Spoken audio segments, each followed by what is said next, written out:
بسم اللہ الرحمن الرحیم۔ سب سے اچھی اور سب سے بدترین چیزیں۔ کسی زمانے کے اندر حضرت لقمان رحمۃ اللہ علیہ ایک رئیس آدمی کے غلام تھے۔ ایک دن رئیس آدمی نے انہیں حکم دیا کہ ایک بکری ذبح کرو اور اس میں سے جو چیز سب سے اچھی ہو وہ پکا کر لے آؤ۔ وہ گئے، بکری کو ذبح کیا اور اس کا دل اور زبان پکا کر لے آئے۔ دوسرے دن رئیس آدمی نے حکم دیا کہ ایک بکری ذبح کرو اور اس میں سے جو چیز سب سے بدترین ہو وہ پکا کر لے آؤ۔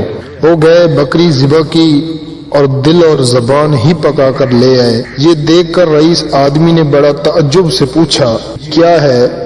میں نے بہترین چیز پکا کر لانے کے لیے کہا تو آپ دل اور زبان پکا کر لے آئے، اور آج جب میں نے کہا کہ بدترین چیز پکا کر لے آئے تو پھر بھی آپ دل اور زبان پکا کر لے آئے۔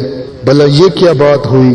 اس پر حضرت لقمان رحمۃ اللہ علیہ نے فرمایا، جناب اگر یہ دونوں چیزیں صحیح ہوں تو بہترین چیزیں ہیں، اور اگر یہ دونوں چیزیں خراب ہوں تو پھر بدترین بھی یہی ہیں۔ رئیس آدمی نے ان کا جواب سن کر بہت خوش ہوا اور اس کو شاباش دی۔